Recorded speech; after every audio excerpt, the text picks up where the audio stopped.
going to begin the procession. My name is Reverend Deborah Lee with the Interfaith Movement for Human Integrity, which believes that every person is sacred across bars and borders. We acknowledge that many people across the world are mourning lives lost and critically impacted by this pandemic. Our hearts are with every person in every corner of the globe. Today in particular, we gather here to honor the 17 lives of members of our community thus far who have needlessly died in California prisons, jails, and detention centers of COVID-19.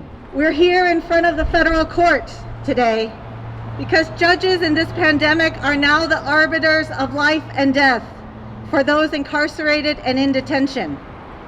As we collectively face this pandemic, everyone has the right to live. In the case of immigration detention, people with past convictions have already served their time, earned parole, and deserve to be safe and reunited with their families, not unnecessarily detained and subjected to potential death. He had 2 younger sisters. He had been in prison for 27 years on a drug charge in Alabama that carried a life sentence. That charge was this year deemed to be a low-level offense, and he was slated for early release.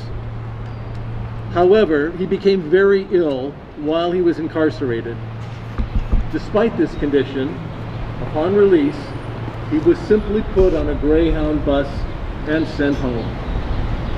He went to the hospital the next day and died of COVID-19 4 days later. In January of this year, he and a friend were stopped at a checkpoint in Chula Vista and detained by ICE. He suffered from diabetes, leading to the amputation of his right foot.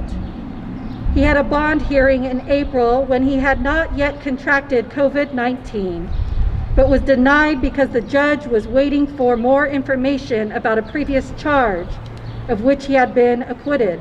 Everyone deserves to live and exist in humane conditions. Cranes of solidarity. Respectfully offer these cranes of solidarity. The coronavirus pandemic informs us of how closely linked we are on the planet Earth. This is the reality of our interdependent existence.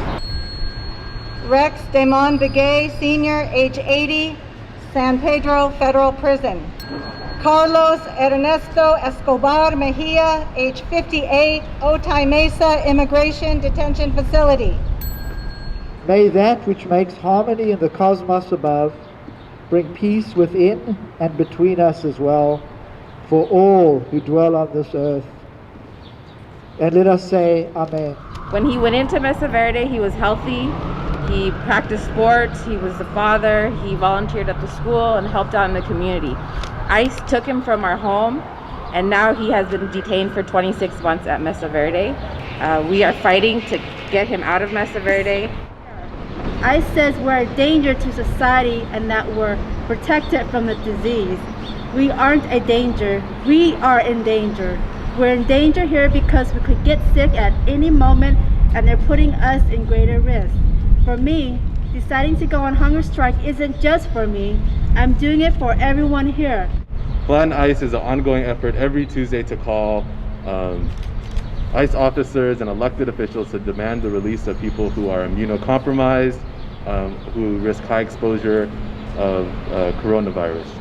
We know that there is no social distancing in ICE. We know that ICE conditions were bad before COVID, and they're exponentially worse with COVID. And so we pray for those who are still alive, whose hearts still beat, and hearts that beat to see them and be with them and know that they are safe. Our final message today is to Judge Chabria. You can save lives. We ask for your unprecedented leadership for these unprecedented times so people can come home. Our final message is also to Governor Newsom, that he use his executive power during this pandemic to halt the expansion of immigration detention, stop all transfers, from California prisons to ICE, push ICE to free every person in immigration detention, and increase the release of vulnerable people in California prisons. And our final invitation for you at home is that you join the Flatten ICE campaign, bit.ly, Flatten ICE, and make some calls today to free all these hearts that you see so they can come home to their loved ones.